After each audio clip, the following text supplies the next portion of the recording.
السلام علیکم ورحمۃ اللہ وبرکاتہ۔ اسرائیل اور فلسطین کی جنگ اپنے عروج پر ہے، لیکن افسوس کی بات یہ ہے کہ بہت سے مسلمان بھی فلسطین کی اہمیت، فلسطین کے مقام اور مرتبے سے واقف نہیں ہیں، اس لیے کہ وہ قرآن کو نہیں پڑھتے، وہ احادیث کے بارے میں نہیں جانتے۔ اس لیے میں آج آپ کے سامنے کچھ ایسی قرآن کی آیت پیش کروں گا اور احادیث میں اللہ کے نبی علیہ السلام نے اس علاقے کے بارے میں جو باتیں ارشاد فرمائی ہیں، اس سے آپ کو اندازہ ہوگا کہ واقعی میں فلسطین یہ نارمل جگہ نہیں ہے، بلکہ اس کا اسلام میں ایک بہت بڑا مقام حاصل ہے۔ جس طرح مکہ اور مدینہ یہ پوتر ہیں، مکہ اور مدینہ کا اپنا ایک مقام ہے، اسی طریقے سے فلسطین کی اہمیت بھی کچھ کم نہیں ہے۔ قرآن کریم کے 15ویں پارے میں اللہ تعالیٰ نے ایک بات ارشاد فرمائی، سبحان الذی اسری بعبدہ لیلا من المسجد الحرام الی المسجد الاقصی۔ اللہ تعالیٰ نے اس آیت میں واقعہ معراج کی طرف اشارہ کیا ہے کہ ہم پیغمبر محمد صاحب کو جب معراج میں لے گئے، آسمانوں سے بھی اوپر جب لے گئے، تو ہم مکے سے ڈائریکٹ آسمانوں پر نہیں لے گئے الی المسجد الاقصی، بلکہ مکے سے ان کو پہلے فلسطین لائے، بیت المقدس لائے، اور وہاں نبی علیہ السلام نے جتنے انبیاء گزرے ان سارے انبیاء کی امامت کروائی۔ سوال یہ پیدا ہوتا ہے کہ اللہ تعالیٰ چاہتے تو آپ کو مکے سے سیدھا آسمانوں پر لے جاتے، لیکن ایسا نہیں کیا گیا، بلکہ آپ کو مکے سے فلسطین لایا گیا۔ اس سے پتہ چلا کہ فلسطین معمولی جگہ نہیں ہے۔ اور اس کے بعد اللہ تعالیٰ کہہ رہے ہیں الی المسجد الاقصی الذی بارکنا حولہ، وہ مسجد اقصی جس مسجد اقصی کے چاروں طرف ہم نے برکتیں رکھی۔ پتہ چلا وہ بڑی بابرکت جگہ ہے، اس میں اللہ تعالیٰ نے کوئی چیز رکھی ہے، اور برکت سے بڑھ کر کے دنیا میں کوئی نعمت نہیں ہے۔ حضرت موسیٰ علیہ السلام اپنی قوم کو سمجھا رہے ہیں کہ آپ واپس فلسطین چلو، اور اس وقت فلسطین کے علاقے میں کوئی ظالم بادشاہ مسلط تھا، تو حضرت موسیٰ علیہ السلام اپنی قوم سے کہہ رہے ہیں کہ تم واپس چلو۔ اس کو قرآن نے نقل کیا ہے، یا قومی، اے میری قوم، موسیٰ علیہ السلام کہہ رہے ہیں ادخلوا الارض المقدسۃ، پاک شہر میں داخل ہو جاؤ، یعنی تمہارا جو اوریجنل وطن ہے فلسطین، وہاں واپس چلے جاؤ، التی کتب اللہ لکم، اللہ نے اس کو تمہارے لیے لکھ لیا ہے۔ یہاں موسیٰ علیہ السلام فلسطین کی زمین کے بارے میں کیا کریں، ارض المقدسۃ، کہ وہ پاک جگہ ہے۔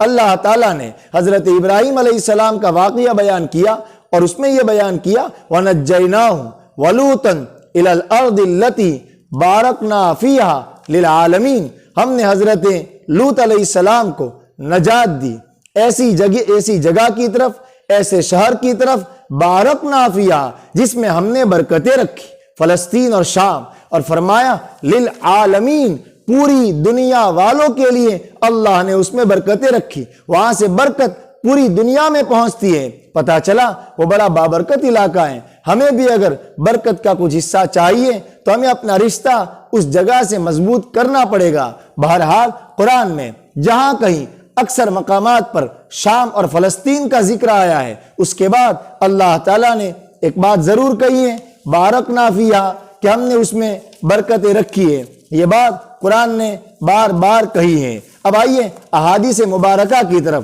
کچھ حدیثیں ہم سنتے ہیں شام اور فلسطین کے بارے میں۔ سب سے پہلے مشکات شریف کی ایک روایت، حضرت ابو ہریرہ رضی اللہ تعالیٰ عنہ فرماتے ہیں کہ آپ علیہ السلام نے فرمایا صرف 3 مسجدوں کی طرف عبادت کی نیت سے سفر کرنا جائز ہے۔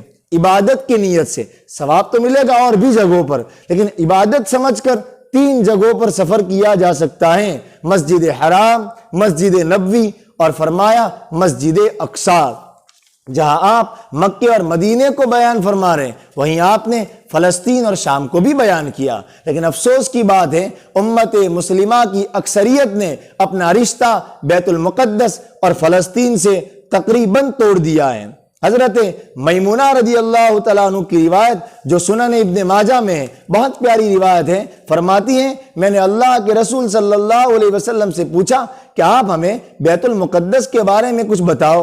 آپ نے فرمایا وہ محشر کی زمین ہے، اور پھر اللہ کے نبی علیہ السلام حضرت میمونہ سے فرما رہے وہاں جا کر نماز پڑھا کرو، اس لیے کہ اس میں ایک نماز ادا کرنے کا ثواب دوسری جگہوں پر ادا کی ہوئی 1000 نمازوں کے برابر ہیں۔ اللہ اکبر۔ حضرت میمونہ فرماتی ہیں میں نے اور پوچھا اللہ کے رسول اگر میں وہاں نہ جا سکوں تو؟ اچھا ہوا حضرت میمونہ رضی اللہ تعالیٰ عنہ نے پوچھ لیا اگر میں وہاں نہ جا سکوں تو؟